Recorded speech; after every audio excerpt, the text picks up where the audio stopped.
அருட்பெருஞ்சோதி அருட்பெருஞ்சோதி தனிப்பெரும் கருணை அருட்பெருஞ்சோதி.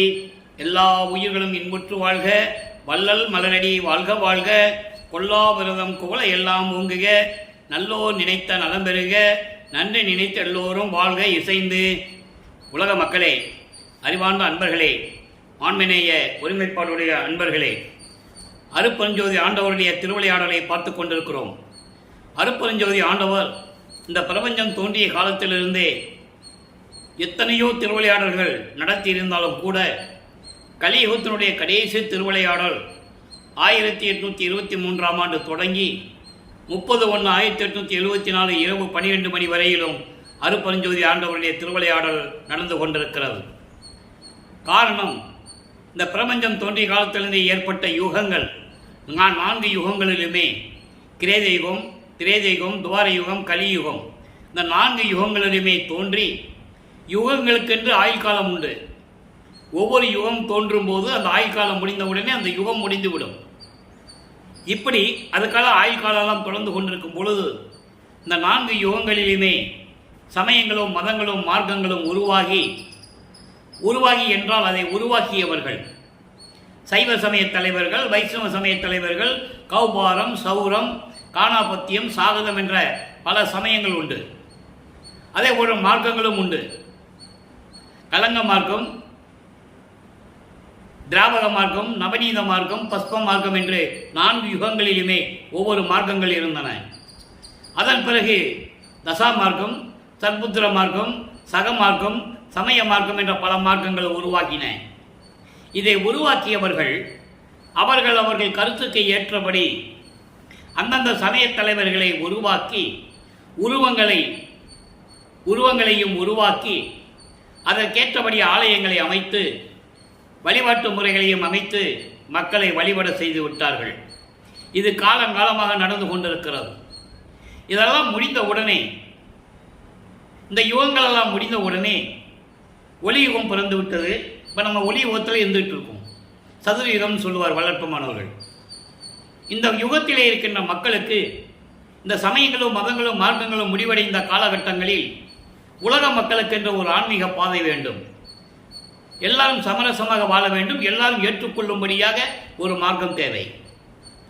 அதன் அடிப்படையில் அருட்பெருஞ்சோதி ஆண்டவர் சுத்த சன்மார்க்கத்தை நிறுவி அதை இந்த உலக மக்களுடைய கையில் ஒப்படைப்பதற்காக, அதாவது உலக மக்களை எல்லாம் சுத்த சன்மார்க்கத்தில் சேர்ப்பதற்காக, அதன் நெறிமுறைகளை உலக மக்களுக்கு சொல்ல வேண்டும் என்பதற்காக தனது மகனை, தனது செல்வ பிள்ளையை ஒரு தாயின் வழியாக வருவிக்க செய்தார். இதை நம்ம பார்த்து கொண்டிருக்கிறோம். அப்போ 51 ஆண்டுகள் நடந்த திருவிளையாடல்களை 8 பிரித்து 8 ஆண்டுகளாக பிரித்து தன் மகனுக்கு எப்படியெல்லாம் அருளை கொடுத்து கொண்டிருக்கிறார், எப்படியெல்லாம் திருவிளையாடல் செய்து கொண்டிருந்தார் என்ற நிலையை தான் இப்போ நம்ம பார்த்து கொண்டிருக்கிறோம். திருவருட்பாவின் மூலமாக ஒவ்வொரு திருமுறையிலிருந்தும் ஒவ்வொரு பதிகத்தில் இருந்த பாடல்களில் இருந்தும் அதனுடைய நிலைமையை, அதனுடைய விளக்கத்தை பார்த்து எப்படியெல்லாம் நமது பிள்ளை பெருமானவர்கள் இறைவன் அருளை பெறுவதற்காக சமயங்களிலும் மதங்களிலும் மார்க்கங்களில் இருந்து கொண்டிருந்த போது எப்படியெல்லாம் இறைவனிடம் முறையிட்டார் என்பதையும், அதன் பிறகு சுத்த சன்மார்க்கத்தை பெற்ற பிறகு எத்தனை அருள்களை பெற்றுக்கொண்டார் என்பதையும், அருட்பெருஞ்சோதி ஆண்டவர் எப்படியெல்லாம் திருவிளையாடல் செய்து கொண்டிருந்தார் என்பதையும் ஒவ்வொரு பாடலின் மூலமாக பார்த்து கொண்டிருக்கிறோம். அந்த வகையில் இன்று நாம் பார்க்க வேண்டிய பாடல் 1ஆம் திருமுறை பதிகம் 6 திருவருள் முறையீடு. திருவருள் முறையீடு மொத்தம் 232 பாடல்களை கொண்டது.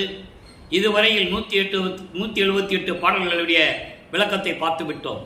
இன்று 179வது பாடல். பாடலை நன்றாக கவனியுங்கள்.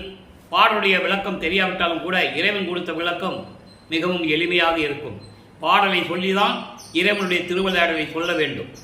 அப்போதான் அதில் இருக்கிற உண்மைகளை மக்கள் உணர முடியும். அதற்காகத்தான் திருவருட்பாவை நமக்கு அருளினார்கள் வள்ளற்பமானவர்கள் என்பதை இங்கே நான் பதிவு செய்ய கடமைப்பட்டிருக்கிறேன். வண்டு கொண்டு ஆர்நரும் கொன்றையினான் தன் மலரடிக்கு தொண்டு கொண்டாத்தம் சுகத்துக்கும் வாழ்க்கை சூழலில் தள்ளும் பெண்டு கொண்டாத்தம் துயரத்திற்கும் ஒப்பு இன்று பேசில் என்றே கண்டுகொண்டாய் இனி நெஞ்சே நின் உள்ள கருத்து எதுவே மனதிடம் சொல்லுகிறார். வருவிக்கு உற்ற பிறகு 9 ஆண்டுகள் கழித்து தன் மகனை ஆட்கொள்ளுகிறார் இறைவன். ஆட்கொண்ட பிறகு ஞானம் கிடைக்கிறது இவருக்கு. அப்போ மெஞ்ஞானம் எல்லாம் கிடைக்காது, ஞானம் மட்டும்தான். ஞானம் வேறு, மெஞ்ஞானம் வேறு. அதுக்கான விளக்கங்கள் ஏற்கனவே நம்ம பதிவில் சொல்லியிருக்கிறோம். அப்போ ஞானத்தை பெற்ற பிறகு இவருக்கு பாடுகின்ற சக்தி, பாடல்களை பாடுகின்ற அருளாற்றல் கிடைத்து விடுகிறது. மகன் என்று தெரியும், இறைவனால் வருவிக்க உற்றவன் என்று தெரியும், வெளியே யாருக்கையும் சொல்லவும் முடியாது. இந்த நிலையில் நமது பிள்ளை பெருமானவர்கள் இருந்து கொண்டிருக்கிறார்கள். அந்த காலகட்டங்களில் சமயங்களும் மார்க்கங்களும் மதங்கள் எல்லாம் சேர்ந்து சைவ சமயத்தை சேர்ந்த தலைவன் சிவபெருமானை இறைவன் என்று வழிபட்டு கொண்டிருக்கிறார்கள். அந்த நிலையில் நமது பிள்ளை பெருமானவர்களும் அதில் இருக்கின்ற சங்கற்ப விகற்பங்களை மேற்கொண்டு, சங்கற்ப விகற்பங்கள் என்பது குறியீடுகள், சைவ சமயத்தினுடைய குறியீடுகள், திருநீர் பூசுவது, உத்திராட்ச மாலையை போட்டுக்கொள்வது, காவி உடை அணிந்து கொள்வது, தாடி வைத்து சடமுடியை வளர்த்து கொள்வது, இப்படியெல்லாம் அடியார்களுக்கு என்று ஒரு அடையாளம் உண்டு. அதே நிலையில் நம்ம பிள்ளை பெருமானவர்களும் திருநீர் பூசிக்கொண்டும் உத்திராட்ச மாலை அணிந்து கொண்டும் இறைவனை சிவபெருமான், தியாகராஜ பெருமான், நடராஜன், சொக்கநாதன் என்றும் மாசிலாமணி என்றும் பல பெயர்களை அழைத்து கொண்டு ஒவ்வொரு பதிகத்திலே பாடலை நமக்கு பாடிக்கொண்டிருக்கிறார்கள். இப்போ அந்த பாடலுடைய விளக்கம் பாருங்க. வண்டு கொண்டார்னரும் கொன்றையினான் தன் மலரடிக்கு புத்தம் புது மலர்கள், புத்தம் புது மலர்கள் தான் தேன் இருக்கும். அந்த தேனை பருகுவதற்காக தேனீக்கள் மொய்த்து கொண்டிருக்கும்.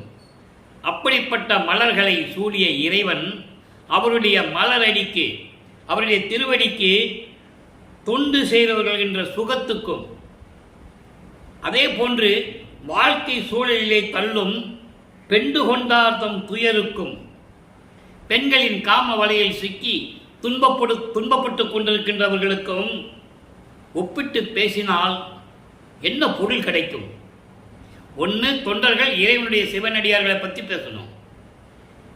காம சூழலில், வாழ்க்கை சூழலில் சிக்கி பெண்களின் காம வலையில் சிக்கி துன்பப்பட்டு கொண்டவர்களுக்கும் ஒப்பிட்டு பேசினால் என்ன கண்டுகொண்டாய் மனமே? உன் மனம்தானே எல்லாருக்குமே காரணம்.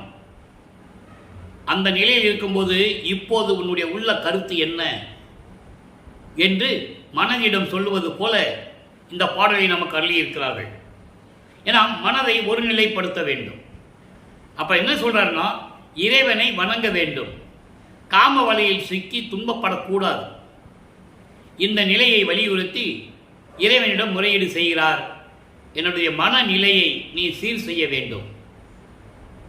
எந்த நிலையிலும் நான் துன்பப்படக்கூடாது. உன்னால் வருவிக்க உற்றவன் என்ற நிலையில் இருக்கும் பொழுது என்னை நீ காப்பாற்றி அருள் செய்ய வேண்டும் என்று சொல்லி இந்த பாடலை நமக்கு அருளியிருக்கிறார்கள்.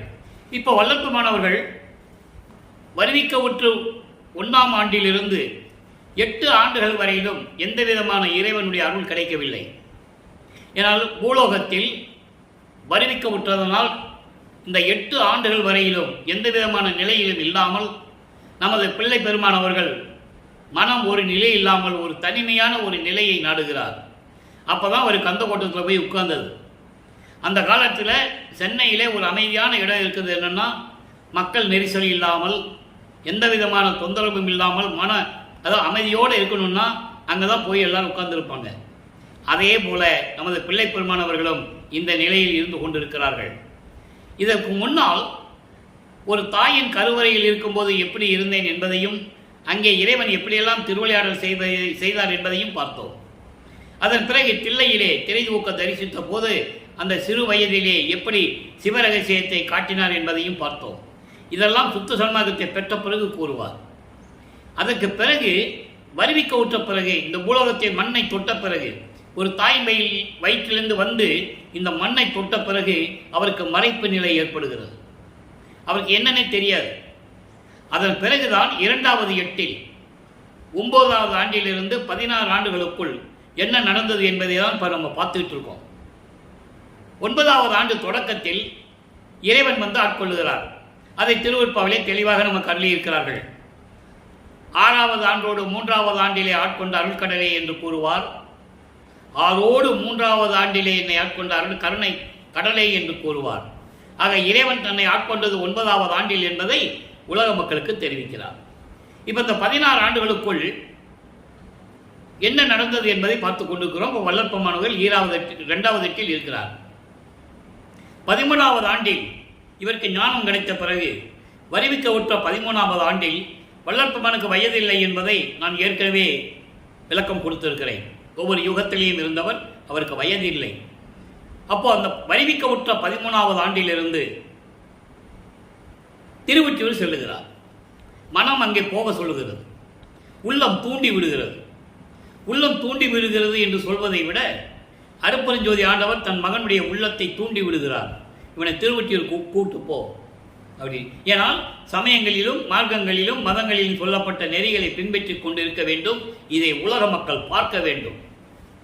அதன் பிறகு இவர் பொய் என்று சொல்ல வேண்டும். அதை உலக மக்களிடம் சொல்ல வேண்டும். நல்லா கவனிச்சுக்கணும் நீங்க, இதுதான் கான்செப்ட். அப்போ இவர் திருவொற்றியூருக்கு போகிறார். அங்கே 2ஆம் திருமுறை உருவாகிறது. மொத்தம் 113 பதிகங்கள், 1207 பாடல்கள். இதுவரையில் 2ஆம் திருமுறையிலே நாம் எத்தனை பதிகங்களை பார்த்திருக்கிறோம் என்றால் 20 பதிகங்களை பார்த்துவிட்டோம். 20 பதிகங்களிலும் இருக்கின்ற பாடல்களினுடைய ஒரு சிறிய சுருக்கம். இவர் போறது, திருவொற்றியூருக்கு போறது, தியாகராஜ பெருமானை வழிபடுகிறது, முறையீடு செய்வது, எந்த விதமான பலனும் இல்லை. அதன் பிறகு திருமுல்லை வாயிலுக்கு செல்லுவது, அங்கே மாசிலாமணி உருகி பாடுவது, எந்த விதமான பிரயோஜனம் இல்லை. அதுக்கப்புறம் திருவள்ளித்தாயத்துக்கு வந்து இறைவனை பற்றி பாடுவது, எந்த விதமான அருளையும் பெற முடியவில்லை. இப்படியாக தொடர்ந்து கொண்டிருக்கும் போது இன்றைக்கு நாம் 21வது பாடல்கள் நெஞ்சோடு நேர்தல் என்ற பதிகத்திலே பார்த்து கொண்டிருக்கிறோம். நெஞ்சோடு நேர்தல் என்பது மனதிடம் சொல்லுவது, தன்னுடைய மனக்குமுறலை மனதிடம் சொல்லுவது போல உலக மக்களுக்கு தெரிவிக்கிறார். அப்படிப்பட்ட அந்த நிலையில் நான் இருந்து கொண்டிருந்தேன் என்று பாடல்களின் மூலமாக நமக்கு அறிவுறுத்தி இருக்கிறார் நமது இறைவன் பிள்ளைப்பெருமான் அவர்கள். இங்க பாருங்க, தம்பலம் பெரும் 4வது பாடல் எனக்கு அந்த பதியத்தில், தம்பலம் பெரும் தையலார் கனால் வெம்பலம் தரும் வெய்ய நெஞ்சமே அம்பலத்தினிலே அமுதை ஒற்றையூர் செம்பலத்தை நீ சிந்தை செய்வையே. அப்படிப்பட்ட இறைவனை நீ மனசுல நினைக்கணும்னு மனதிடம் சொல்லுகிறார். இதனுடைய விளக்கம் என்னன்னா, பெண்களின் கண்களின் வலிமையை தெரிந்தும் கூட, அதாவது பெண்களினுடைய கண்களின் வலிமை என்றால் காதலுடைய அந்த வலிமையை தெரிந்தும்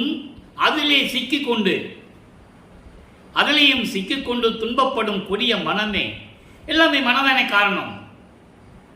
ஏனால் ஏன் இதை சொல்லுகிறார் என்றால், அப்போ வல்லற்பமானவர்கள் 16 ஆண்டுகளுக்குள் இருக்கிறார். 16வது ஆண்டில் ஒரு ஆணுக்கு காமம் ஏற்படுவது, ஒரு பெண்ணின் மேல் காதல் ஏற்படுவது இயற்கை.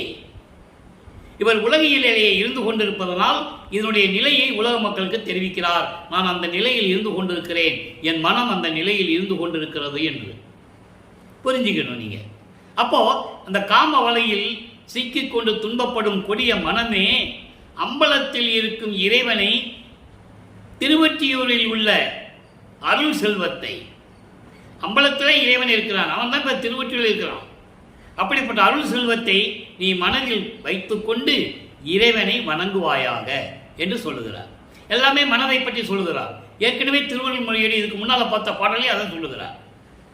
அப்போ மனதிடம் சொல்லிவிட்டு நீ இறைவனை தான் நினைத்துக் கொள்ள வேண்டும்.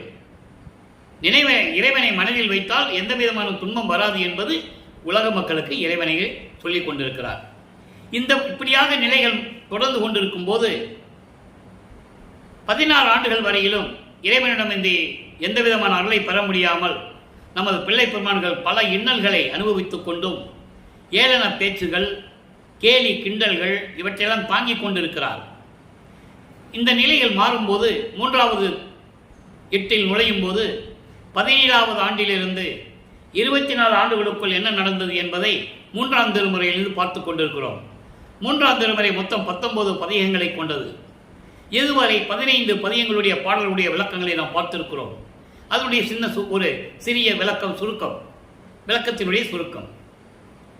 இறைவனை தியாகராஜ பெருமானை திருவொற்றியூரிலே போன்று பார்ப்பதும், அவர் காட்சி கொடுப்பதும், மறைவதும், இரண்டாம் திருமுறையில் இதெல்லாம் கிடையாது.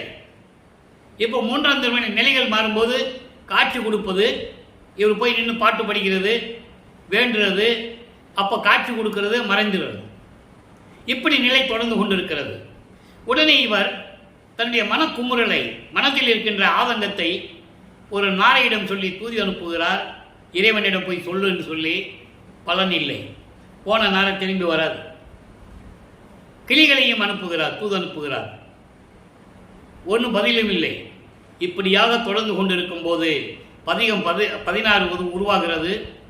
அதற்கு முன்னால் ஒரு புரட்சி பெண்ணிடம் போய் குறி கேட்க செல்லுவார். குறி ஓடாது. அப்போ 16வது பதிகம் ஜோதிடம், 14 பதிகம் 15வது பதிகத்தில் ஜோதிடம் நாடலும் பார்த்துட்டோம். ஜோசியம் பார்க்க போவார், அங்கேயும் ஒரு பிரயோஜனம் இல்லை. அவரால் ஜோசியம் பார்த்து சொல்ல முடியாது. இறைவன் நினைச்சாதானே எல்லாமே ஓடும். இப்போ 16வது பதிகம் திருவருள் பெருமிதம் 1வது பாடல். இன்னைக்கு 16வது பதிகத்தில் 1வது பாடல் திருவருள் பெருமிதம் என்பது செவிலித்தாய் வளர்ப்பு மகளை பார்த்து சொல்லுவது. செவிலித்தாய் வளர்ப்பு மகளை பார்த்து சொல்லுவது. வளர்ப்பமானவர்கள் தன்னை தலைவியாகவும் இறைவனை தலைவனாகவும், செவிலித்தாய் என்பது மனம், மனதையும் உருவகப்படுத்தி, மனதை செவிலித்தாயாக உருவகப்படுத்தி, தன்னை தலைவியாகவும் இறைவனை தலைவனாகவும் உருவகப்படுத்தி பாடல்களை அருளியிருக்கிறார்கள். அற்புதமாக இருக்கும். உலக மக்களுக்கு அந்த கருத்தை சொல்லிக் கொண்டிருக்கிறார் வளர்ப்புமானவர்கள். நல்ல கவனிங்க. விடையார் விடங்க பெருமானார் மனம் சொல்லுகிறது, செவிலித்தாய் சொல்லுகிறார் மகளை பார்த்து.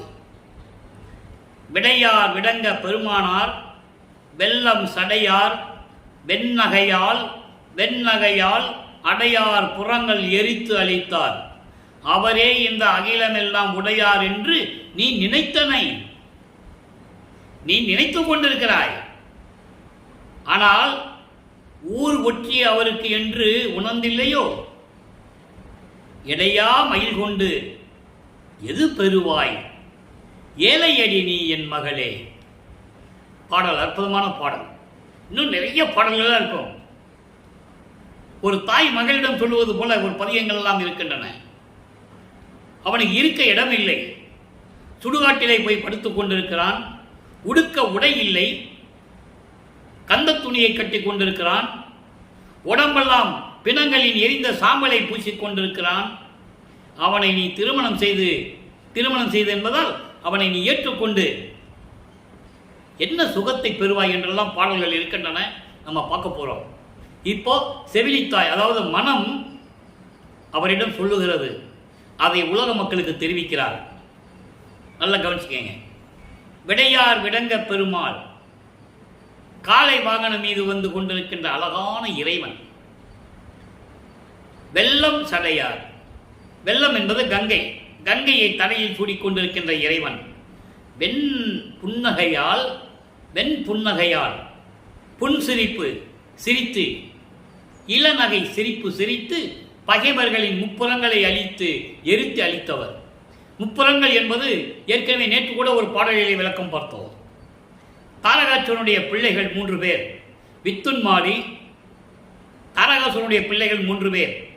வித்துன்மாலி, தாரகச்சன், கமலாச்சன். வித்துன்மாலி பொன்கோட்டையை கட்டி கொண்டிருப்பவன்.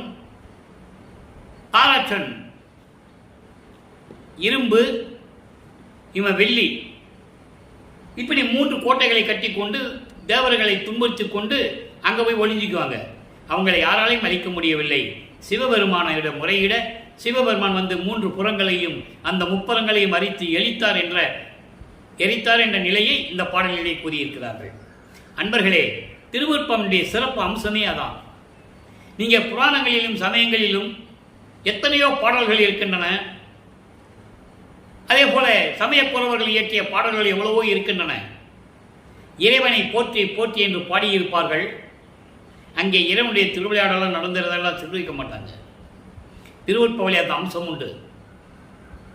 பிரபஞ்சத்தில் ஏற்பட்ட நிகழ்வுகள், இறைவனுடைய திருவிளையாடல்கள் எல்லாமே சொல்லணும், எல்லாமே இடம்பெற்றிருக்கும். அதான் சொல்றாரு, முப்புறத்தை எளித்தது அவரே இந்த உலகத்திற்கு அகிலமுடையவர், எல்லா உலகளையும் ஆண்டு கொண்டிருக்கின்றவர் என்று நீ நினைத்து கொண்டிருக்கிறாய். செவிலித்தாய் மகளிடம் சொல்லுகிறாள், மனம் வல்லப்பமனிடம் சொல்லுகிறது, வல்லப்பமன் உலக மக்களுக்கு சொல்லுகிறார். இப்படியெல்லாம் இருக்கின்ற இறைவன், அவருக்கு திருவொற்றியூர் என்ற ஊர் இருக்கிறது. நீ அந்த ஊரில் இருக்கின்ற அந்த இறைவனை இடைவிடா மயல் கொண்டு, நீங்காத காதல் கொண்டு, காதல் கொண்டு நீ அவரை ஏற்றுக்கொண்டிருக்கிறாய். அதனால் என்ன பலன் உனக்கு கிடைக்கப் போகிறது? இப்படிப்பட்ட இறைவனை உன்னை ஆட்கொள்வாரா என்ற நிலையை கொஞ்சம் கூட நீ நினைத்து பார்க்கவில்லையே. இதனால் உனக்கு என்ன பலன் கிடைக்கப் போகிறது? பாவம் அடி, நீ ஒன்றும் தெரியாத பிள்ளையாக இருக்கின்றையே, ஏழையடி நீ என் மகளே என்று கூறி இந்த பாடலை நாம் கருதியிருக்கிறார்கள். ஆக பாடலுடைய மைய கருத்து என்னவென்றால், உலக மக்களுக்கு தெரிவித்துக் கொண்டிருக்கிறார். இப்படி 24 ஆண்டுகள் வரையிலும் இறைவனிடம் இந்த எந்த அருளை பெற முடியாத நமது பிள்ளை பெருமான் அவர்கள் இந்த நிலையை உலக மக்களுக்கு தெரிவிக்கிறார். இப்படிப்பட்ட இறைவன், திருவொற்றியூரில் இருக்கின்ற இறைவன், அந்த இறைவன் மீது நான் காதல் கொண்டிருந்தேன், அடமில்லாத காதல் கொண்டிருந்தேன். இதனால் எனக்கு என்ன பலன் கிடைக்கப் போகுது என்று எனக்கு தெரியவில்லை. இந்த அவல நிலையில் நான் இருந்து கொண்டிருக்கிறேன் என்று சொல்லி உலக மக்களுக்கு தெரிவிக்கிறார். நல்லா புரிஞ்சுக்கணும் நீங்க. இப்போ 24 ஆண்டுகள் வரைக்கும் எந்த விதமான அருளை பெற முடியாத இறைவன், நமது பிள்ளை பெருமான் அவர்கள், ஏன் இறைவன் என்று சொல்கிறேன் என்றால், அது ஆட்டோமேட்டிக்காக வரும். சுத்த சன்மார்க்கத்தை பெற்ற பிறகு அவர்தான் அருட்பெருஞ்சோதி ஆண்டவர் இறைவன் என்பதை தெளிவாக கூறியிருப்பார். ஆக வல்லப்பெருமான் அவர்கள் வருவிக்க உற்று 202 ஆண்டுகளாக 202 ஆண்டுகள் முடிய போது அவருடைய அருள் நிலையை, அவர் எப்படிப்பட்டவர் என்ற நிலையை பிறந்தார்னு தான் சொல்லுவாங்க எல்லாருமே. வருவிக்க உற்றவர், வருவிக்க உற்றவருக்கு மரணம் இல்லை. ஒவ்வொரு யுகத்திலையும் இருந்து கொண்டிருக்கிறவர் தான் வருவிக்க உற்றவர். அவதாரம் எடுக்கின்றவர்கள், உதாரணமாக திருமால் 10 அவதாரம் எடுத்தார், யாரும் மறுக்க முடியாது, வல்லப்பெருமானை கூறுகிறார். 10 அவதாரங்களிலும் ஒவ்வொரு யுகத்திலும் நடந்தது. அந்த அவதாரம் எடுக்கும்போது அந்த செயல் நோக்கம் முடிந்த உடனே அவர் இறக்க வேண்டும். இறந்துதான் அடுத்த அவதாரத்துக்கு போகணும். அதான் அவதாரங்கள். வருவிக்க உற்றவர் அப்படி அல்ல, அவருக்கு பிறப்பு இல்லாதவர், அந்த நிலையில் இருக்கின்றவர் வல்லப்பெருமான் என்பதை உலக மக்களுக்கு யாருமே கூறவில்லை என்பதுதான் இந்த வள்ளலார் ஊழியனுடைய வேதனை. அந்த நிலையில் இருக்கும்போது இப்போ 4ஆம் திருமுறை உருவாகிறது. வல்லப்பெருமான் அவர்கள் 3 எட்டுகளை கடந்து 24 ஆண்டுகளை கடந்து 25வது ஆண்டு தொடக்கத்தில் இருந்து 32 ஆண்டுகளுக்குள் என்ன நடந்தது என்பதை தான் 4ஆம் திருமுறையிலிருந்து நாம் பார்த்து கொண்டிருக்கிறோம். 4ஆம் திருமுறை 18 மொத்தம் 22 பதியங்களை கொண்டது. 18 பதியங்கள் இறைவனுடைய திருவிளையாடலை பற்றி கூறுவது, 4 பதியங்கள் என்பது சமயக்குறவர்களாகிய ஞானசம்பந்தர், திருநாவுக்கரசர், சுந்தரர், மாணிக்கவாசகர் அவர்களை பற்றி பாடியது. ஏனென்றால் அவர்கள் சைவ சமயத்தை உலக மக்களுக்கு தெரிவித்தவர்கள், இறைவனுடைய அருளை பெற்றவர்கள் என்ற நோக்கத்திற்காக அதை பாடியது என்பதை நீங்கள் மனதில் வைத்துக் கொள்ள வேண்டும்.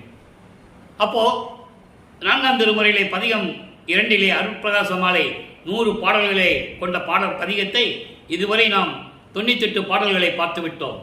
இன்று 99வது பாடல்.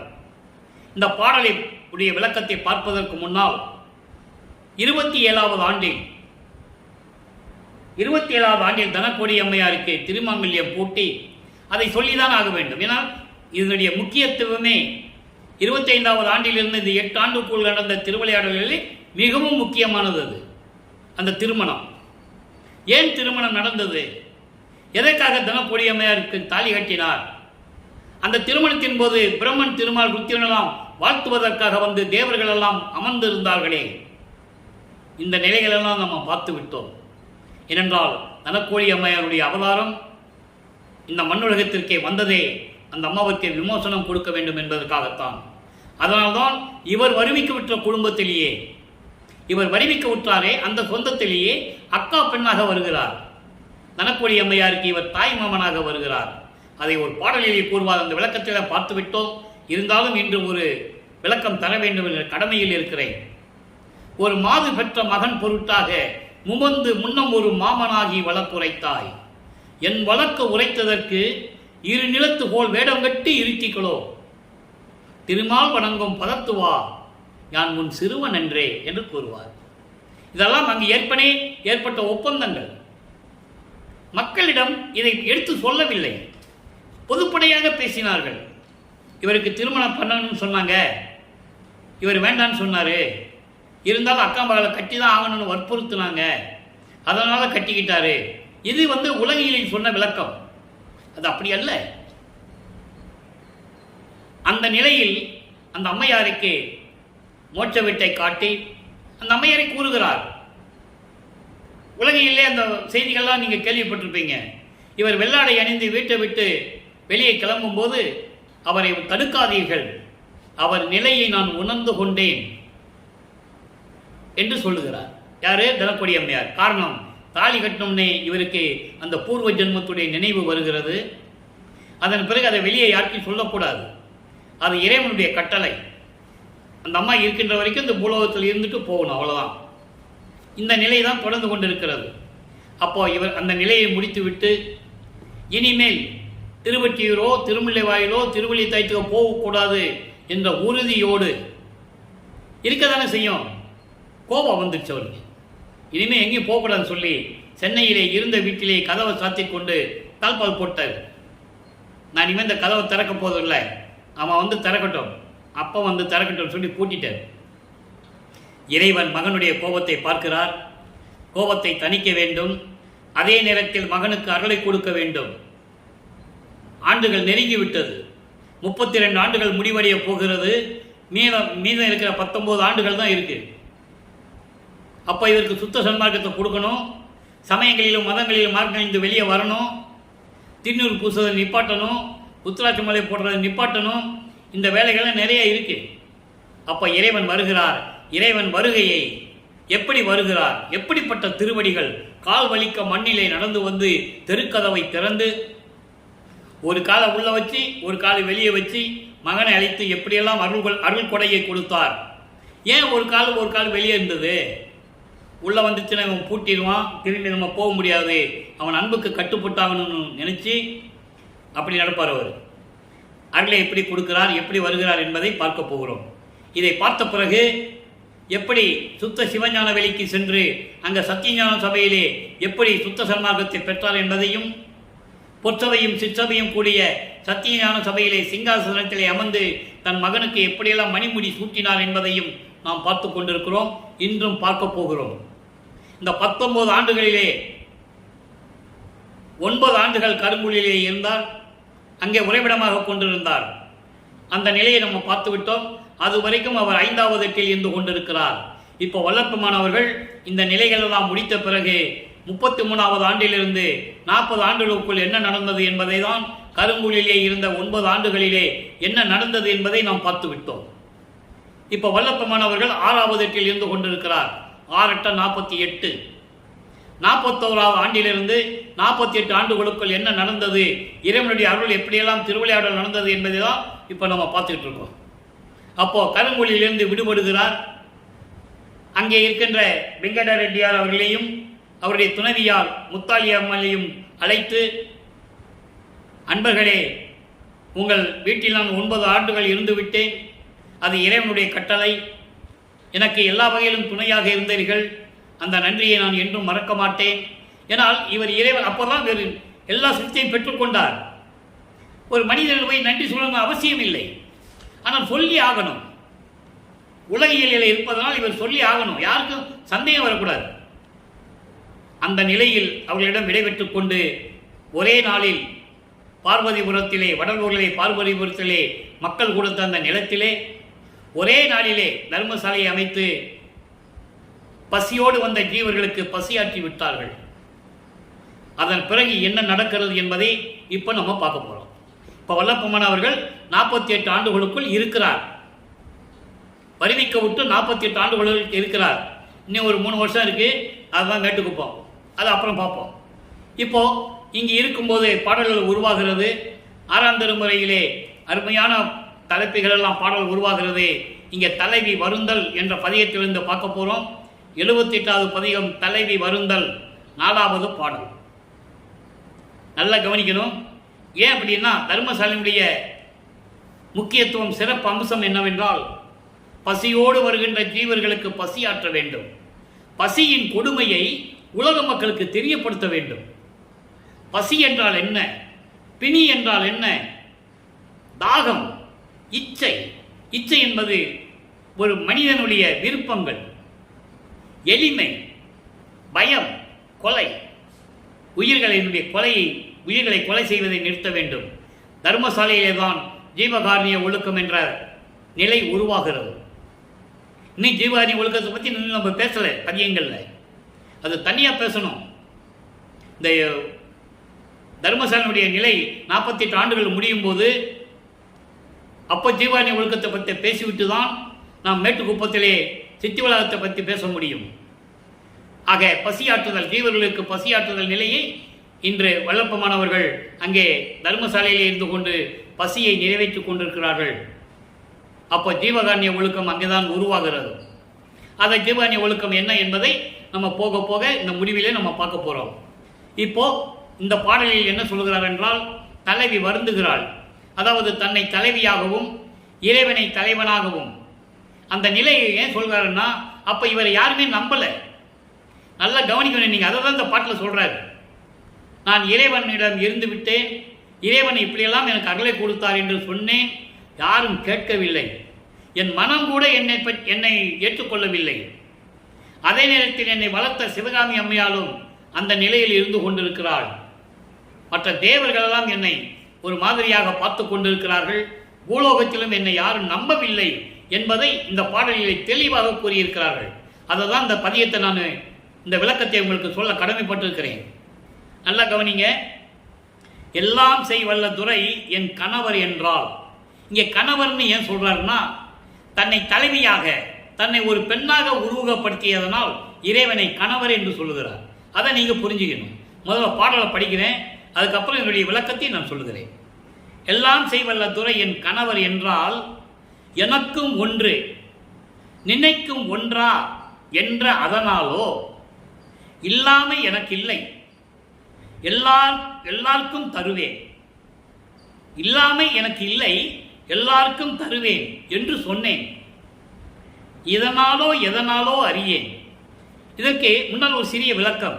கூட இருந்தவர்கள், மாணாக்கர்கள் என்று சொல்லப்பட்ட அவர்களும் சரி, இங்கே கூட நட்போடு இருந்தவர்களும் சரி, மற்றும் ஊர் பொதுமக்கள் எல்லாம் இருந்து கொண்டுதான் இருக்கிறார்கள். ஆனால் இருந்தாலும் கூட அவருடைய உண்மையான நிலையை யாராலும் அறிந்து கொள்ள முடியவில்லை. அப்போ ஒரு மனம் துன்பப்படுகிறது, வெளியே சொல்லவும் முடியலை. அதனால் இந்த பாடலில் என்ன சொல்றாருன்னு தான் இப்போ நீங்கள் பார்த்துக்கிட்டு இருக்கீங்க. இதனாலோ எதனாலோ அறியேன், கல்லார் போல் என்னை முகம் கடுத்து நின்றால் பாங்கி. பாங்கின்னா தோழி, தோழின்னா மனம். நல்லா புரிஞ்சுக்கணும் நீங்க. கழித்து எடுத்து வளர்த்தவளும் கலந்தனல் அங்கு உடனே. மனம் எப்படி இருக்கோ அதே மாதிரி என்னை வளர்த்த சிவகாமி வள்ளி அம்மையாரும் அதே மாதிரி இருக்கிறார். அந்த நிலையில் எல்லாம் செல்லாமை சில புகுன்று சிரிக்கின்றார் மடவார். மடவார்னா பெண்கள். தன்னை பெண் என்று உருவப்படுத்தினால் பெண்கள் என்று சொல்லுகிறார். அது பொதுமக்கள், ஊர் மக்கள், பொதுமக்கள், வானவர்கள் எல்லாம் சேர்த்தே வரும். சித்தர் நடராயர் திருசித்தம் அறிந்திலனே. இப்போ இறைவன் என்னை வருவிக்க உற்று சமயங்களிலும் மதங்களிலும் மார்க்கங்களில் இருக்க செய்து 32 ஆண்டுகள் வரைக்கும் நான் துன்பப்பட்டு துயரப்பட்டு அதன் பிறகு என்னை ஆட்கொண்டு சுத்த சன்மார்க்கத்தை கொடுத்து அங்கே சுத்த சிவஞான வெளியிலே எனக்கு மகுடம் சூட்டி மணிமுடி சூட்டி எல்லாரையும் கொடுத்து விட்டு கருங்குழி என்ற கிராமத்திலே 9 ஆண்டுகள் இருக்க செய்து எல்லாரையும் கொடுத்த பிறகும் கூட நல்லா கவனிக்கணும், இன்னும் பாக்கி இருக்கு. அருப்பதஞ்சோதியை வாங்கணும், அதன் பிறகு சித்தி விழாவில் போய் இவரோட கலக்கணும், இறைவன் வந்து இவரோட கலக்கணும். இவர் கலக்க வேண்டியதில்லை, அவரே வருவார். அதுக்கான விளக்கங்கள் நிறைய இருக்கு, நம்ம அப்போ பார்க்க போறோம். அப்ப இந்த நிலையில் இருக்கும்போது அவர் என்னதான் நினைத்துக் கொண்டிருக்கிறார் என்று தெரியவில்லையே. சித்தர் நடராயர் திரு சித்தம் அறிந்திருந்தேன். நடராயன் சொன்னோடனே நீங்கள் நடராஜன்கிட்ட போயிடக்கூடாது. அவன் சரிய சமயத்தின் தலைவன், கர்ம சித்தியில் வந்தவர். அதெல்லாம் விளக்கங்களை நம்ம அப்புறம் பார்த்துக்கலாம். அதுக்கு இங்கே நடராயன் என்பது அருப்பெருஞ்சோதி ஆண்டவர். நடனங்களுக்கெல்லாம் ராஜன் யாரு? அருப்பெருஞ்சோதி ஆண்டவர். அது நடராஜபதி மலையில் பார்க்க போகிறோம். அற்புதமாக இருக்கும். அந்த பதியத்தை நான் விட்டுட்டு தான் வந்திருக்கேன். நடராஜபதி மாலை, சர்க்குருமணி மாலையெல்லாம் இருக்குது. அதை ஏன் சொல்லலைன்னா, 1ஆம் திருமுறையில் மகாதேவ மாலை இருக்குது, 2ஆம் திருமுறையில் எழுத்தறியும் பெருமான் மாலை இருக்குது, 3ஆம் திருமுறையில் பிரசாத மாலையும் அபராத மாலை, மன்னிப்பு மாலை, நிறைய மாலைகள் இருக்குது. ஆனந்த மாலை, சமுத்திர மாலை. அது வரும்போது உங்களுக்கு அந்த நடராஜபதி மாலை வரும். அப்போ உங்களுக்கு எல்லாமே தெரியும். ஆக இப்போ இருக்கிற நிலையை நம்ம பேசுவோம். இப்படியெல்லாம் இருக்கிறது. அதாவது இந்த பாடலுடைய விளக்கம் என்னன்னா, எல்லார்களையும் பெற்றுக்கொண்டு இந்த பிரபஞ்சத்தில் இருக்கக்கூடிய அருப்பெருஞ்சோதி ஆண்டவர் தான் என்னுடைய ஆண்டவர் என்று நான் சொன்னேன். ஏன்னா இப்ப சமயங்களும் மதங்களும் மார்க்கங்களும் சூழ்ந்து இருக்கு. இவர் விட்டுட்டு வந்துட்டாரு. ஆனால் மக்கள் ஏற்றுக்கொள்ளவில்லை. சுத்த சன்மார்க்கத்தை மக்கள் ஏற்றுக்கொள்ள தயாராக இல்லை. அந்த வேதனையை கூறுகிறார். அருப்பெருஞ்சோதி ஆண்டவர் தான் உண்மையான கடவுள் என்று நான் சொன்னேன். நான் வேறு, அவர் வேறு இல்லை. எனக்கொன்று நினைப்பது ஒன்று இல்லை. அதான் சொல்றாரு, எனக்கு ஒன்று நினைக்கும் ஒன்றோ அன்று. நான் வேறு, அவர் வேறு இல்லை. வேறு வேறு நான் நினைக்க முடியாது. அவர்தான் இறைவன் என்ற நிலையை நான் சொல்லும்போது அதனாலவோ என்னவோ தெரியல, இல்லாமை எனக்கு இல்லை. இல்லை என்றதே எனக்கிட்ட இல்லை. எல்லாம் என்கிட்ட இருக்கு. இல்லாமை எனக்கு இல்லை என்பது இல்லை என்ற எண்ணமே என்கிட்ட இல்லை. எல்லா அருளும் என்கிட்ட இருக்கு. நான் எல்லாருக்கும் தருவேன். என்ன சொல்ற பாருங்க, எல்லாருக்கும் தருவேன், எல்லாருக்கும் தருவேன் என்று நான் சொன்னேன். அதனாலயோ எதனாலேயோ தெரியல,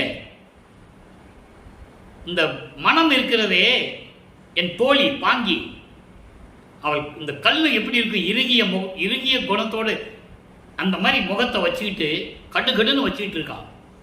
மனமே என் சொல்லை கேட்பதில்லை என்று கூறுகிறார். நல்லா கவனிக்கணும். மனம் இறுகி போய் இருக்கிறது. நான் சொல்லுவதை யாரும் ஏற்றுக்கொள்வதில்லை. அதே போல என்னை வளர்த்த தாய் இருக்கிறாளே சிவகாமி வள்ளி, அவளும் இவங்களோடு சேர்ந்துக்கிட்டார். யாரு கூட? மனதோட சேர்ந்துக்கிட்டார். இதை ஏன் சொல்றாருன்னா, ஒரு இடத்துல சொல்லுவார். அந்த விளக்கத்தை நம்ம ஏற்கனவே பார்த்துருக்கோம், உங்களுக்கு ஞாபகப்படுத்துறேன். என்னை அவங்க அப்பாட்ட சொல்றாரு, தந்தையே, என்னை உன் அருளால் ஒரு ஆண்மகனாக பெற்றெடுத்து என் தாயிடம் சிவகாமி வள்ளியிடம் கொடுக்கும் போது, அவர்தான் வளர்ப்பு தாய். ஏனால் அருப்பெருஞ்சோதி அவர்தான் தாயும் தந்தையும். நீயே என் தந்தை அருளுடையாய், என்னை நேர்ந்து பெற்ற தாயே. தந்தையும் தாயுமாக இருக்கின்ற அருப்பெருஞ்சோதி ஆண்டவர் வளர்ப்பு தாயாகிய சிவகாமி வள்ளியிடம் கொடுக்கிறார். தங்கத்தாலும் வைரங்களாலும் மாணிக்கத்தாலும் பவளத்தாலும் அலங்கரிக்கப்பட்ட தொட்டியிலே எனது மகனை சீராட்டி பாராட்டி வளர்த்து அருளமுத ஊட்டி வளர்த்து கொடு என்று கொடுக்கிறார். யாரு? அருப்பெருஞ்சாண்டவர். அந்த நிலையை தான் இங்க சொல்றாரு. அப்படி என்னை வளர்த்த தாய் இருக்கிறாளே சிவகாமி வள்ளி, அவளும் முகம் கடுத்து கொண்டு என்னுடைய மனதோடு ஒத்து இருந்து கொண்டிருக்கிறாள். ரெண்டு பேரும் ஒன்னாயிட்டாங்க. இந்த நிலையில் நான் இருக்கும்போது வேண்டாதையெல்லாம் சொல்லி, விவரம் தெரியாம, இந்த விளக்கங்கள்லாம் தெரியாம, விண்ணுலகத்தில் இருக்கின்றவர்களும் சரி பூலோகத்தில் இருக்கின்றவர்களும் சரி வாய்க்கு வந்தபடி பேசுகிறார்கள். அதான் சொல்றாரு, செல்லாமை சில புகன்று, செல்லாமை சில புகன்று சிரிக்கின்றார். அவருடைய நிலையை கூறுகிறார். யாருமே ஏற்றுக்கொள்வதில்லை, நான் சொன்னாலும் கேட்பதில்லை. இதை ஏன் சொல்லுகிறார் என்பதை 1869ஆம் ஆண்டு, இன்னைக்கு கொஞ்சம் பாடல்களை பார்த்தோம்னா அந்த விளக்கம் வரும். 1869ஆம் ஆண்டு நீதிமன்றத்திலே கொண்டு நிறுத்தினார்கள் இறைவனை. அதான் சொல்றாரு, விவரம் தெரியாம, எதுன்னு நடக்குதுன்னு தெரியாம, நான் சொல்றதையும் ஏற்றுக்க முடியாம எல்லாமே என்னை பார்த்து ஏளனமாக சிரித்து கொண்டிருக்கிறார்கள். தேவர்களும் சரி பூலோகத்திலும் சரி என்று கூறுகிறார். அதே நேரத்தில் என் தந்தை என்ன நினைத்துக் கொண்டிருக்கிறார் என்று எனக்கு தெரியவில்லை என்று சொல்லி இந்த பாடலை அருளியிருக்கிறார்கள். பார்த்தீர்களா மக்களே, எவ்வளவு அற்புதமான பாடல். யாரு மக்கள்கிட்ட சொன்னது? தர்மசாலையில் இருந்துட்டு இறைவனிடம் எப்படியெல்லாம் இதெல்லாம் சொல்றார் என்றதை மக்கள்கிட்ட யார் சொன்னது? இப்ப பாருங்க, இந்த நிலை மாறும்போது உத்தரஞான சிதம்பரம் ஆலை உருவாகிறது. வடலூர் பார்வதிபுரம் எப்படிப்பட்ட இடம் உலக மக்களுக்கு சொல்லணும்ல. இதை ஏன் சொல்றாருன்னா, இதுக்கப்புறம் தான் இங்கே சத்தியஞான சபை உருவாக போகிறது. தர்மசாலையில் இருந்துக்கிட்டு சத்தியஞான சபையை உருவாக்கணும், அதற்கான இடத்தை பார்த்துட்டாரு. நல்லா புரிஞ்சுக்கணும். தர்மசாலையை உருவாக்கி அங்கே இருக்கும்போது இடத்த பார்த்துட்டாரு, பெருவெளி இருக்கிறத பார்த்துட்டாருல்ல, அது எப்படி உருவாக்கணும், அப்போ அதனுடைய நிலைமையை சொல்லணும். உலக மக்களுக்கு சொல்றாரு. உத்தரஞான சிதம்பரம் ஆலையில் இன்னைக்கு 4வது பாடல். உத்தரஞான சிதம்பரம் என்பது வடலூர். அதை நீங்க நல்லா புரிஞ்சுக்கணும்.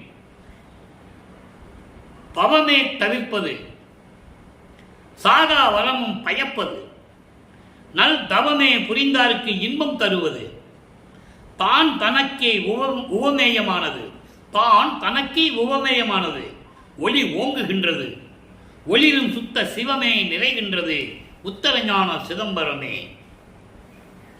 வடலூரே இருக்கின்ற அந்த பார்வதிபுரம் என இறைவனே இருக்கிறார். இங்க யாரு? வல்லற்புமனே இங்க இருக்கிறாரு. அப்ப அந்த இடத்தை சிறப்பாக சொல்ல வேண்டும் உலக மக்களுக்கு. அதுக்கு பெயர் வைக்கிறார் உத்தரஞான சிதம்பரம். நல்லா புரிஞ்சுக்கணும் நீங்க. இப்போ பிறப்பையும் இறப்பையும் நீக்குவது, சாகா வரமும் எனக்கு தருவது, தனக்கு மட்டுமல்ல, பின்னால் சொல்றார் பாருங்க, நல் தவமே புரிந்தவருக்கு இன்பம் தருவது. நல் தவம் புரிந்தவர்கள் யார்? சுத்த சன்மார்க்கத்தை சேர்ந்த அன்பர்கள், சம்சாரிகள், சாதுக்கள். அவன் தான் சுத்த சன்மார்க்கத்தை சேர்ந்தவன். உருவ வழிபாடு இருக்காது, கொலையும் புலையும் தவிர்த்தவர்கள், ஜீவகாரணிய ஒழுக்கத்தில் இருந்து கொண்டிருப்பவர்கள், இறைவனே ஒருவன், அவன் அருப்பெருஞ்சோதி ஆண்டவர் என்று ஏற்றுக்கொண்டவர்கள். அதுதான் தவம். சுத்த சன்மார்க்க தவம் என்னன்றீங்க? சமயங்களிலும் மதங்களிலும் மார்க்கம் இருக்கும்போது தவம் கிடையாது. அது போல கிடையாது. அவன் கடலுக்குள்ள போயிடுவான், பல ஆண்டுகளாக மலைக்குள்ள போயிடுவான், குகைக்குள்ள போயிடுவான், இல்லைன்னா ஒரு மரத்துக்கடியில் உட்கார்ந்து புத்து வளர்ற அளவுக்கு தவம் இருப்பான். அது அது எதுக்கு? அது அந்த தவம் தனக்காக, தான் யாரிடமும் சாகக்கூடாது, எனக்கு இவ்வளவு அருள் வேண்டும் என்று சொல்லி அவர்கள் கற்பனைக்கு ஏற்றபடி சிவபெருமானையோ பிரம்மனையோ திருமாலையோ அம்மனையோ யாராவது நினைச்ச தவம் இருப்பான். அவங்க அருளை கொடுத்துட்டு போயிடுவாங்க. அப்புறம் அவனே அவங்களை சோதிப்பாருங்க. அப்ப இம்சப்படுவாங்க. அப்ப அருப்பெருஞ்சோதி தான் போய் காப்பாற்றணும். இதெல்லாம் உண்டு, புராணங்களிலும் உண்டு. ஆனால் இதெல்லாம் வெளிக்கொண்டவர்கள் யார் வெளியே சொல்லவில்லை. உண்மையை மறைச்சிட்டாங்க. மகாபாரதத்தில் நிறைய இடங்களில் உண்டு. என்னால் அதை நிரூபிக்க முடியும். அர்ஜுனனுக்கு வந்த சாபத்தை யாராலையும் நீக்க முடியவில்லை. அருப்பெருஞ்சோதி ஆண்டவர் தான் நீக்கினார் என்பதற்கு ஆதாரங்கள் எல்லாமே உண்டு. ஆக அதெல்லாம் வேண்டாம். அதுக்குள்ள போனோம்னா பேசிக்கிட்டே இருக்கலாம். இப்போ உத்தரஞான சிதம்பரத்தில் சொல்றாரு, உத்தரஞான சிதம்பரம் என்பது பிறப்பு இறப்பை தவிர்க்கக்கூடியது, சாகாவரத்தை கொடுக்கக்கூடியது, சுத்த சன்மார்க்க அன்பர்கள், ஜீவர்கள், சம்சாரிகள், சாதுக்கள் இவர்களுக்கெல்லாம் பேரின்பத்தை கொடுப்பது. நான் தான் தனக்கு உபமேயமானது, தானே தனக்கு நிகரானது. அப்படின்னா இறைவன் இருக்கின்ற இடம் ஒளி ஓங்குகின்றது, அருப்பெருஞ்சோதி விளங்குகின்றது, ஒளிரும் சுத்த சிவமே நிறைகின்றது. அருப்பெருஞ்சோதி ஆண்டவர் இங்குதான் இருக்க போகிறார் என்பதை சூட்சமமாக உலக மக்களுக்கு தெரிவிக்கிறார். அதை நீங்க புரிஞ்சுக்கணும். அதனால்தான் சத்தியஞான சபை இங்கு நிறுவியது. எப்படி சுத்த சிவஞான வெளியிலே பொற்றவை சிற்றவையோடு இருக்கிறதோ அதே போன்று அருப்பெருஞ்சோதி ஆண்டவரை இங்க கொண்டு வந்து நிறுத்த வேண்டும் உலக மக்களுக்காக என்று சொல்லி சத்தியஞான சபையை எண்கோண வடிவத்திலே இறைவனுக்கு 8 குணம் உண்டு. தன்மையத்தனாதல், தூய உடம்பினாதல், இயற்கை உணர்வினாதல், முற்றிலும் உணருதல், இயற்கையாகவே பாசங்களை நீக்குதல், முடிவில் ஆற்றல் உடைமை, பேரன்பில் உடைமை, வரம்பில் இன்ப உடைமை. இந்த 8 கோண வடிவில் அமைத்ததுதான் சத்தியஞான சபை என்பதை நான் பதிவு செய்ய கடமைப்பட்டிருக்கிறேன். அதனால சொன்னாரு, என்னுள் சபையை கண்டனன், என் உள் சபையை கண்டனன். எங்க? அங்க அந்த நிலையை தான். அது அந்த பூர்வமான பரிபூர்ணமான விளக்கம் நம்ம அப்போ பார்த்துக்கலாம். இப்போ உத்தரஞான சிதம்பரத்தை பற்றி சொல்லிட்டாரு, சரியா? அப்போ வடலூரில் இருக்கின்ற பார்வதிபுரம் எவ்வளவு சிறப்பு பெற்றது என்பதை உத்தரஞான சிதம்பரம் மாலையிலே நமக்கு அறிவித்திருக்கிறார்கள். அடுத்து பாருங்க, இறைவனுடைய அருளை பெற்றதையெல்லாம் கைமாறியின்மை. நான் என்ன கைமாறு செய்ய போறேன்? என் தந்தை அருப்பெருஞ்சாண்டவர் மகனுக்கு செய்ய வேண்டிய கடமையை செய்து விட்டார். நான் அவருக்கு என்ன கடமை செய்ய போகிறேன், என்ன கைமாறு செய்ய போகிறேன் என்று ஒரு பதிகத்திலே இன்று 14வது பாடலிலே பார்க்க போகிறோம். நல்ல பணிங்க. பதிகம் என்பது, இந்த பாடல் என்பது வெறும் பாடல் மட்டுமல்ல, இறைவனுடைய திருவிளையாடல் அங்கே இருக்கும். எப்படியெல்லாம் அருளை பெற்றுக் கொண்டார்னு இருக்கும், நல்லா புரிஞ்சுக்கணும். அதனால தான் ஒவ்வொரு பாடலையும் சொல்லி இறைவனுடைய திருவிளையாடலை சொல்லுவது மக்களுக்கு விளங்க வேண்டும், புரிய வைக்க வேண்டும். சொல்ற பாருங்க, தனியே கடந்து மனம் கலங்கி தளர்ந்து தளர்ந்து சகத்தினிடை இனி ஏது உருமோ என் செய்வேன் எந்தாய், எனது பிழை குறித்து முனியேன் என நான் மொழிவதற்கு முன்னே கருணை அமுது அளித்த கனியே கரும்பே நிந்தனக்கு கைமாறி ஏது கொடுப்பேனே. இது பாடல். இந்த பாடல் விளக்கம் பாருங்க, அற்புதமாக இருக்கும். நூல் விளக்கம் என்பது வேறு. எத்தனையோ தமிழ் கற்ற அறிஞர்கள் இருக்கிறார்கள், புலமை பெற்றவர்கள், தமிழிலே புலமை பெற்றவர்கள் இருக்கிறார்கள். அவர்கள்ட்ட இந்த பாடல்கிட்ட கொடுத்தா என்ன சொல்லுவாங்கன்னா, இந்த பாடலுடைய வரியினுடைய விளக்கத்தை தான் சொல்லுவாங்க. தனியே கிடந்து அப்படின்னா தனிமையில் இருந்த எண்ணெய் அப்படின்னு சொல்லுவாங்க. அது ஒரு விளக்கம்.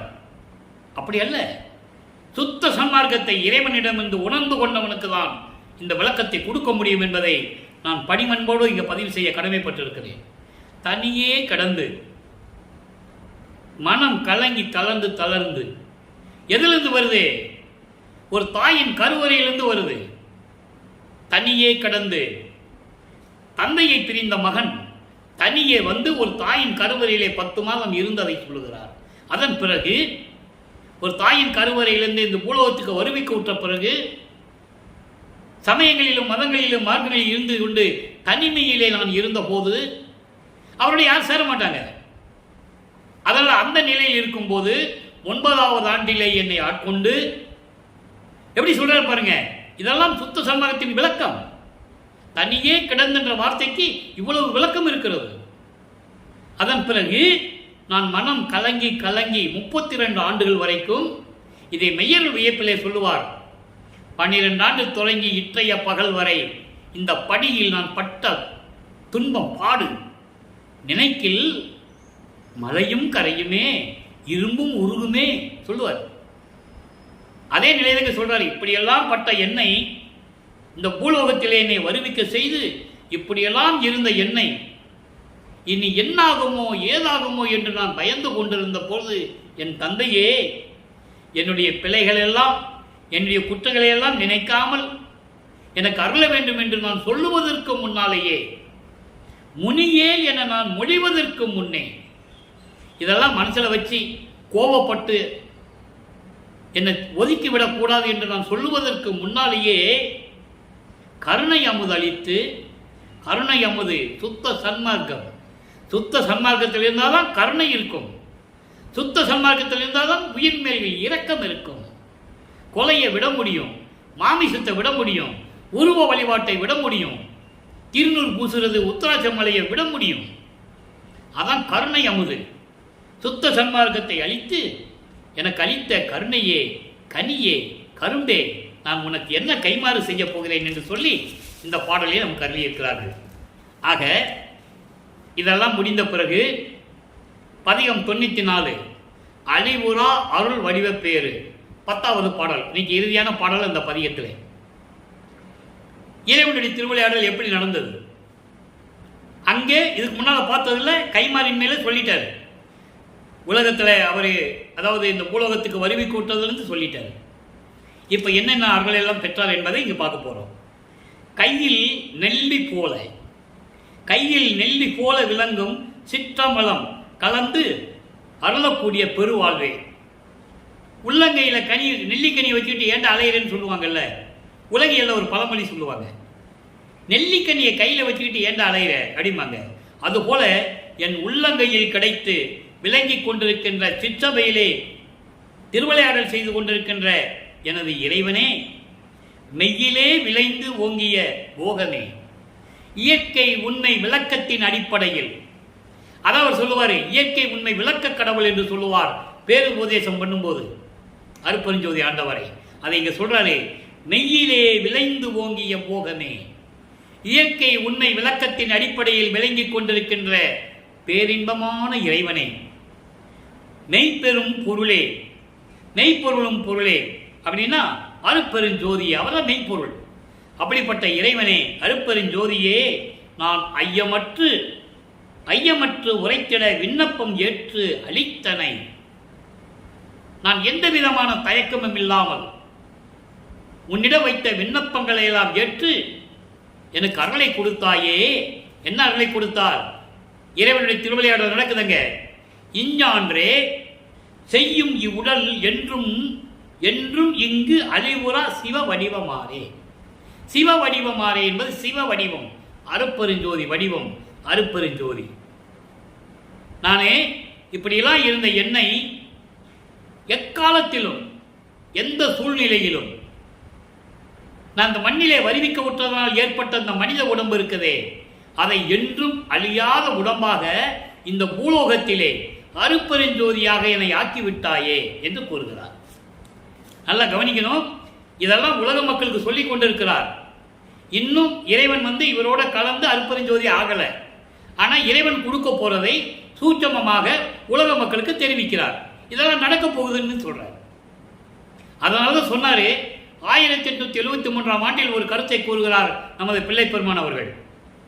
கலியுகம் முடிவதற்கு இன்னும் 27 ஆண்டுகள் இருக்கிறது. இது எப்ப சொல்றாரு? 1873 சொல்றாரு. அப்ப 1900ஆம் ஆண்டில் கலியுகம் முடிய போகுது என்ற விளக்கத்தை அப்பவே சொல்லிவிட்டார் நமது இறைவன். அதன் பிறகு சொல்லுவார், சுத்த சன்மார்க்க காலம் தொடங்குவதற்கு இன்னும் 12 மாதங்கள் இருக்கிறது. அது என்ன 12 மாதங்கள்? இவர் இறைவனாக போறதை அப்பவே கூறுகிறார். யாருக்கு விளங்கல? கூட இருந்தவங்க எல்லாம் இறைவன் நினைச்சா தானே விளங்கி இருக்கும். யாரும் சுத்த சன்மார்க்கத்தில் இல்லையே. திண்ணூர் பூச்சிக்கொட்டு, உத்தராட்ச கொட்டையை போட்டுக்கிட்டு, ஜாதி பெயரை போட்டுக்கிட்டு இப்படி தானே இருந்தாங்க. அவங்களுக்கு விளங்காது. அவர் அப்பவே சொல்றாரு, 12 மாதங்கள் கழித்துதான் சுத்த சன்மார்க்க காலம் தொடங்க போகிறது என்று சொல்லுகிறார்.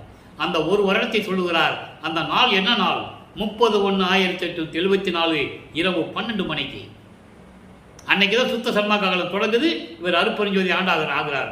சரி, அவன் சதாசிவத்திட்ட இருந்து 5 தொழிலை வாங்கி இவர்கிட்ட கொடுக்கிறாரு.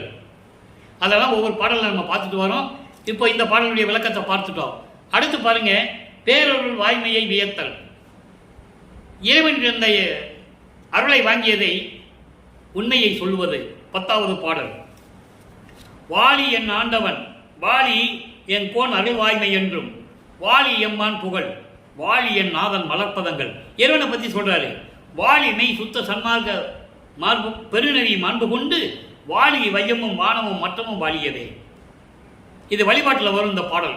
நீங்கள் சித்தி விழாவும் வந்தாலும் சரி, சத்தியஞான சபைக்கு இருந்தாலும் சரி, இந்த பாடல் வழிபாட்டில் இருக்கின்ற பாடல். வாலி என் ஆண்டவன், வாலி எங்கோன் அருள்வாய்மை என்றும், வாலி எம்மான் புகழ், வாலி என் நாதன் மலர்ப்பதங்கள், வாலி மெய் சுத்த சன்மார்க்க பெருநெறி மாண்பு கொண்டு வாலி வையமும் வானமும் மற்றமும் வாலியவே. உலகமெல்லாம் சுத்த சன்மார்க்கத்தில் இருந்தால் அந்த உலகம் செழிப்படையும், எல்லா உலகங்கள் வாழ வேண்டும் என்று சொல்லி இந்த பாடலை நமக்கு அருளியிருக்கிறார்கள். இந்த பாடல் விளக்கம் மிகவும் எளிமையானது, இறைவனை பற்றி சொல்லுவது. அடுத்து பொன் வடிவப்பேர் என்ற பதியத்தில் இன்னைக்கு 9வது பாடலை பார்க்க போகிறோம். நல்லா கவனிங்க. இங்கே இறைவனுடைய திருவிளையாடல் இருக்கு. எப்படி அருளை பெற்றுக் கொண்டார்? ஐயன் எனக்கு ஈந்த அதிசயத்தை என் புகழுவேன். ஐயன் எனக்கு ஈந்த அதிசயத்தை. அப்போ இறைவனுடைய திருவிளையாடலை இங்கே சொல்லுகிறார். மெய்யடியின் குற்றம் பொறுத்து அருளி வையத்து அழியாமல் ஓங்கும் அருள் வடிவம் நான் ஓர் மொழி ஆடுவதற்கு முனம். இது பாடல். இப்படி எப்படின்னா, அருட்பெருஞ்சோதி ஆண்டவர் எனக்கு எல்லா அருளையும் கொடுத்து விட்டார். அதோடு மட்டுமல்ல, மெய்யடியின் குற்றங்களை எல்லாம் பொறுத்து இந்த பூலோகத்தில் என்னை இந்த பூலோகத்திற்கு வருவிக்க செய்து என்னுடைய குற்றங்களை எல்லாம் பொறுத்து எனக்கு அருள் வடிவம் கொடுத்தார். அருள் வடிவம் என்பது அருட்பெருஞ்சோதி. நல்ல அந்த வடிவத்தை எனக்கு கொடுத்து விட்டார்.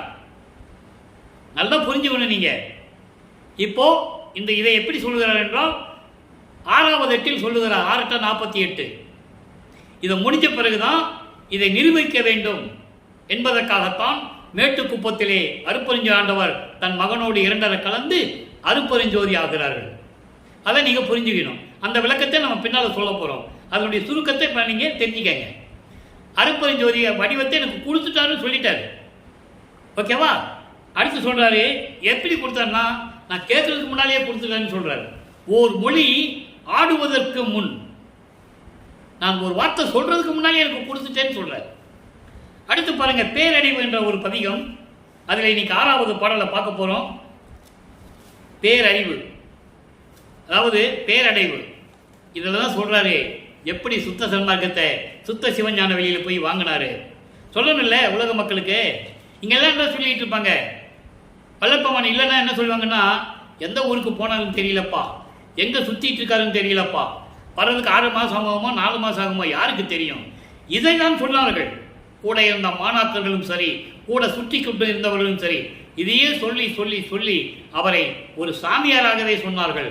தமிழ் துறவி என்றார்கள். நீங்க கேட்டிருப்பீங்க, சுத்த சமூகத்தை பற்றி பேசினவங்க மேடையில நீங்க கேட்டிருக்கலாம். ஆதாரங்கள் இருக்கு, அவங்க பேசுனதெல்லாம் எல்லாமே இருக்கு. தமிழ் துறவி, சீர்திருத்தவாதி, சமூக சீர்திருத்தவாதி, பாடலாசிரியர், கதையாசிரியர், இப்படிதான் சொன்னாங்க. அவர் என்ன சொல்றாருன்னு இப்ப பாருங்க. ஏன்னா இதையெல்லாம் விளக்க வேண்டும் என்பதற்காக தான் இறைவன் கொடுத்த கட்டளையினால் இந்த வள்ளலார் ஊழியன் இந்த விளக்கத்தை நான் கூறிக்கொண்டிருக்கிறேன் என்று கூறுவதில் பெரும் மகிழ்ச்சி அடைகிறேன். பாருங்க, பேரடைவில் அதுக்கு 6வது பாடல். களிப்போடு மகனே அருள் ஒளி திருவை கடிகை ஓர் 2:30. நல்லா கவனிக்கணும். 2:30, அதாவது 1 மணி நேரத்தில். அங்க வாங்கினதை இங்கே சத்திய தர்மசாலையில சொல்றாரு. அதைத்தான் நம்ம பாட்டை பார்த்தோம். புரிஞ்சா உங்களுக்கு? நான் அருட்பெருஞ்சோதி ஒளிவடிவத்தை பெற்றுக்கொண்டேன் சொன்னார்ல, அங்க வாங்கிட்டு வந்ததும் இங்க சொல்றாரு. 2:30 கடிகை அதனில் ஒளிப்பு இல்லாது உலகம் முழுவதும் அறிய உனக்கு நன்புரிவிப்பாம் களிப்புற்று மகிழ்வில் மங்களம் கோலம் மங்கள கோலம் அணிவர புனைகி நீ விரைந்தே வெளிப்பட உரைத்தாம் என்றனை மன்றில் விளங்கும் மெய்ப்பொருள் இறையவரே. பாடலுடைய விளக்க சுருக்கமாக சொல்லிடுறேன். அதாவது அங்கே போறாரு, மகனை வரவேற்று அங்கே சிங்காசனத்தில் அமர வைக்க வேண்டும், மணிமூடி சூட்ட வேண்டும். இவர் இங்கிருந்து போகும்போது எப்படி போறாரு? வெள்ளாடை முடித்து முக்காடு போட்டு போறாரு. அங்க போன உடனே அப்பா சொல்றாரு, வேண்டாம் மகனே, நீ மங்கள கோலம் புனிந்து பட்டாடை உடுத்தி அணிகலன் பூண்டு அழகாக வாங்க, 1 மணி நேரத்தில் உனக்கு மணிமணி சூட்டணும்னு சொல்றாரு. எப்படி உனக்கு அருட்பெருஞ்சோதி வடிவத்தை கொடுக்க வேண்டும், உனக்கு மணிமணி சூட்ட வேண்டும் சொல்கிறாரு. அதை உலக மக்களுக்கு தெரிவிக்கிறார். இது இப்ப நல்லா புரிஞ்சிச்சு உங்களுக்கு. அங்க வாங்கிட்டு வந்து தான் தர்மசாலையில வச்சு சொல்றாரு, அந்த பாட்டில் சொல்றாரு. அடுத்து உய்வகை கூறல். உலக மக்களுக்கு என்ன சொல்றாரு நல்லா கவனிங்க. ஆகம அந்தமும் வேதத்தின் அந்தமும் அறையும் ஆகமுமாம் பரவழி நடம் பருவீர் உலகீர் மோகம் மாந்தருக்கு உரைத்திலே இச்சுகம் உண்ணும் யோகம் மாந்தருக்கு காலம் உண்டாகவே உரைத்தேன். பாடல் விளக்கம் பாருங்க, நேரம் கடந்து கொண்டிருக்கிறது. பாடலுடைய விளக்கம் பாருங்க. அதாவது சமயத்தில் இருக்கின்றவர்களுக்கு, உலக மக்களே, ஆகமங்களும் சரி வேதங்களும் சரி, அதனுடைய சொல்லுகின்ற நிலையாகிய இறைவன் பரவழியிலே நடனம் புரிந்து கொண்டிருக்கிறான். அருட்பெருஞ்சோதியை வணங்குங்கள் உலக மக்களே. இதை நான் சமயங்களிலும் மதங்களிலும் மார்களில் இருக்கின்றவர்களுக்கு நான் சொல்லவில்லை. அதை சொல்றாரு. மோகம் மாந்தருக்கு, மாயைகளையும் மயக்கங்களையும் கொண்டவர்களுக்கு நான் சொல்லவில்லை. சுத்த சன்மார்க்கத்தில் இருக்கின்றவர்களுக்கு, யோகம் மாந்தருக்கு, அவர்கள் வாழ்வில் முன்னேற வேண்டும் என்பதற்காக இதை நான் சொல்லுகிறேன் என்று சொல்லுகிறார். ஆக சுத்த சன்மார்க்கத்தில் இணைய வேண்டும் என்று சொல்லுகிறார்.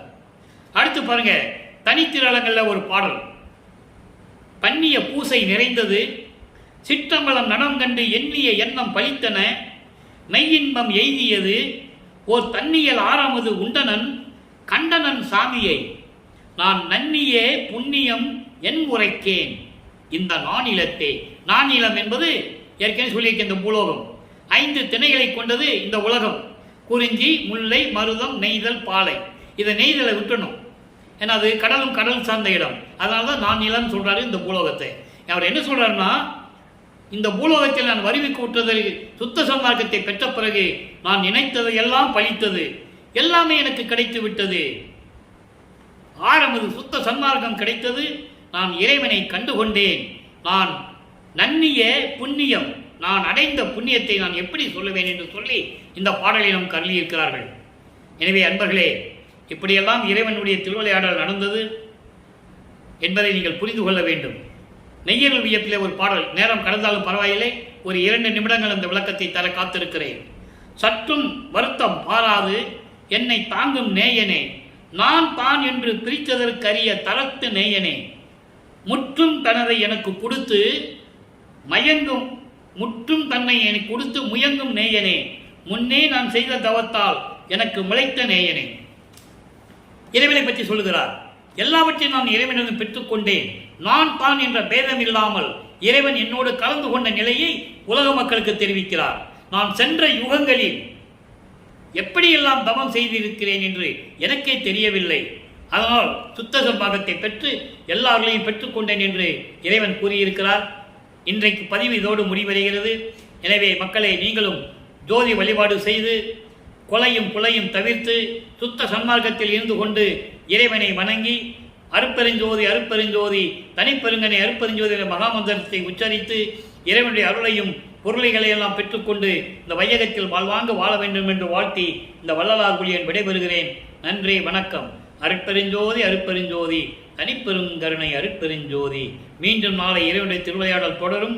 கண்டு மகிழ்ந்து இறைவனுடைய அருளை பெற்றுக் கொள்ளுங்கள்.